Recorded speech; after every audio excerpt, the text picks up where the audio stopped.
ევროკავშირის საქართველოს წარმომადგენლობამ ევროპის დღე ამჯერად ქუთაისში აღნიშნა. აღნიშნულთან დაკავშირებით ქალაქს ევროკავშირის ელჩის მოადგილე საქართველოში ბორის იაროშევიჩი და ჩეხეთის საელჩოს წარმომადგენლები სტუმრობდნენ. ევროპის დღისადმი მიძღვნილი საზეიმო ღონისძიებათა სერია მელიტონ ბალანჩივაძის სახელობის ოპერისა და ბალეტის თეატრის მიმდებარე ტერიტორიაზე მოეწყო. ევროპის დღეები ემპარტის პროგრამის ინიციატივით ერთი კვირის განმავლობაში საქართველოს კიდევ 4 ქალაქში, მცხეთაში, ზუგდიდში, ახალქალაქსა და ქობულეთში ჩატარდა. კვირეული 8 მაისს დაიწყო და საბოლოოდ ქუთაისში დასრულდა. დღეს ვასრულებთ ევროკავშირის კვირეულს, დავიწყეთ გასულ კვირას და ახლა ქუთაისში ვიმყოფებით. მოხარული ვარ ჩემი აქ ყოფნით და მიუხედავად იმისა, რომ ამ მიდი ცოტათი აფუჭებს გაწყობას, ხედავ უზარმაზარ ენთუზიაზმს. ეს დღე მთელს ევროპაში აღინიშნება და ვფიქრობ, ჩემთვის მნიშვნელოვანია აქ ვიყო. ეს მტკიცებულებაა იმისა, რომ მზად ვართ საქართველოს დავაახლოვოთ ევროპას. ამასთან ჩვენ ხედავთ, რომ საქართველო იზიარებს ევროპულ ფასეულობებს და დღეს ფაქტიურად აღნიშნავთ ამ კავშირს და საერთო ხედვას ჩვენი მომავლისკენ. მოხარული ვარ ევროკავშირის კვირეული და ევროპის კვირეული უბრალოდ რომელიც მთელი ქვეყნის მასშტაბით იმართება, შემაჯამებელი ღონისძიება დაგეგმილი არის ქუთაისში და მიმდინარეობს. საკმაოდ ბევრი ადამიანი ესწრება, რაც ასევე ძალიან მნიშვნელოვანია და მინდა აღვნიშნო, რომ ევროპის დიდ ოჯახში საქართველოს შესვლა არის ერთ-ერთი სწორი მიმართულება, რომელსაც ჩვენი ქვეყანა ახორციელებს. ჩვენ ადგილობრივი ხელისუფლება მაქსიმალურად ხელს უწყობთ იმ დონეზე, რა დონეზეც ეს ჩვენ შესაძლებლობებში შედის და მათ შორის ვცდილობთ, რომ რაც შეიძლება მეტ ევროკავშირის ქვეყნის ქალაქებთან მოხდეს ქუთაისის დამეგობრება და ჩვენი მხრივ ხელი შევუწყოთ ამ დიდ პროცესს, რომელიც ქვეყანაში მიმდინარეობს. ევროპის დღის აღსანიშნავად ადგილზე ემპარტის პროგრამის ფარგლებში მცირე ფერმერულმა კოოპერატივებმა მათ მიერ წარმოებული პროდუქტები წარმოადგინეს. გაიმართა ასევე აღნიშნული პროდუქციის გამოფენა გაყიდვა. ემპარტი იგივე ევროპის სამეზობლო პროგრამა სოფლის მეურნეობისა და სოფლის განვითარებისთვის 2013 წელს დაიწყო და მისი ბიუჯეტი 52 მილიონ ევროს შეადგენს. პროგრამის მიზანია გააძლიეროს მცირე ფერმერები და დაეხმაროს მათ კოოპერატიული მეურნეობების ჩამოყალიბებაში ტექნოლოგიური და ფულადი დახმარების სახით. დღეს ის, რასაც წარმოვადგენთ, არის მხოლოდ მცირე ნაწილი იმ პროექტებისა და კოოპერაციისა, რომელსაც ევროკავშირი ახორციელებს საქართველოს სხვადასხვა რეგიონში. სწორედ ამიტომ გადავწყვიტეთ ამ წელს ევროპის დღის აღსანიშნავად მოგვეხდინა იმ პროექტების წარმოჩენა, რომლებმაც მოიტანეს შედეგები და ეს ძალზე მნიშვნელოვანია საქართველოს მოსახლეობისათვის.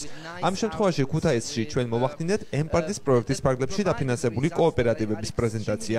ეს კოოპერატივები წარმოდგენილია საქართველოს თითქმის ყველა რეგიონიდან და ეს არის საუკეთესო მაგალითი იმისა, თუ რა შედეგი მოაქვს ფინანსურ და ტექნიკურ დახმარებას. ჩვენ არ გვაქვს განსაზღვრული რაოდენობა თუ რამდენ მეწარმეს დავაფინანსებთ წლის განმავლობაში. სოფლის მეურნეობის შემთხვევაში ჩვენ დავაჯილდოვეთ ის ფერმერები, რომლებიც მზად იყვნენ შეექმნათ კოოპერატივები.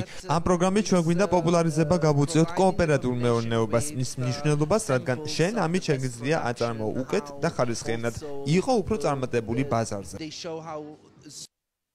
შესაბამისი ტექნოლოგიური ბაზისა და ბაზრის აღქონა, გრანტების მოზიდვაში დახმარება. მცირე მეწარმეები სახელმწიფოსგან თანამშრომლობას სწორედ აღნიშნული კუთხით ითხოვენ. მათი განმარტებით ევროპის ბაზარზე გასვლა მათ შესაბამის პასუხისმგებლობასაც აკისრებს, რაც ადგილზე მოწესრიგებული კვლევითი ლაბორატორიებისა და სხვა ტექნოლოგიური ბაზის ქონასაც გულისხმობს. ფერმერები სახელმწიფოსგან წარმოებული პროდუქციის რეალიზებაში დახმარებასაც ითხოვენ.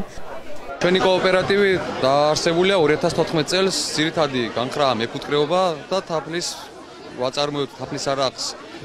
დაგვაფინანსა საგრანტო კონკურსში გავიმარჯვეთ, მერსიკოვსთან დაგვაფინანსა და ძალიან დროული იყო ეს დაფინანსება ჩვენთვის განვითარებია მეურნეობა და გავამრავლეთ როგორც ფუტკარი, ასევე ტექნოლოგიურადაც გადავემზადეთ. სახელმწიფო აუცილებლად უნდა მოაგვაროს სურსათის უმრავლობასთან გვაქვს სერიოზული პრობლემები რა. უფრო აქტიურად უნდა იმუშაოს. ტექნოლოგიური ხაზი დასახვეწია. არა გვაქვს ტექნიკა დანადგარების შესაბამისი. მაგალითად ევროკავშირი რასაც ითხოვს, სპეციალური შესაბამისი ტექნიკა ჩვენ არა გვაქვს. მევენახეობას ვეწევით, მევენახეობა, მეღვინეობას, უსახელაურის უნიკალური ჯიშის ყურძენის მოშენება და ღვინის წარმოება.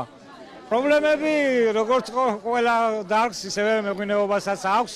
ძირითადად გასაღების ბაზარი ჭირს. დანარჩენს ჩვენ თვითონ ვახერხებთ და ვაკეთებთ. ეს გვინდა როგორც ადგილობრივი წარმოების ჯიშად. ადგილწარმოშობის ჯიშად დავაფიქსიროთ, რაც ფალსიფიცირებას ხელს შეუშლის შემდგომში და ძალიან კარგი იქნება თუ ამაში ხარს დაგვიჭერენ. ჩვენ დაგვაფინანსა ემპარტის პროგრამით ქეასა და ერდის საერთაშორისო დაფინანსებით მოხდა ამ კოოპერატივის გახსნა. სადაც მოვიყვანეთ მარწყვი, ეს არის პირველი მოსავალი. სახელმწიფოს დახმარებას თუ მეტი ყურადღება იქნება თანხის მოზიდვით სიტყვაზე სესხები გვაქვს ჩვენ 4%-იანი აღებული, მაგრამ კიდე რო განხორციელდეს პროექტი გვაქვს ჩვენ.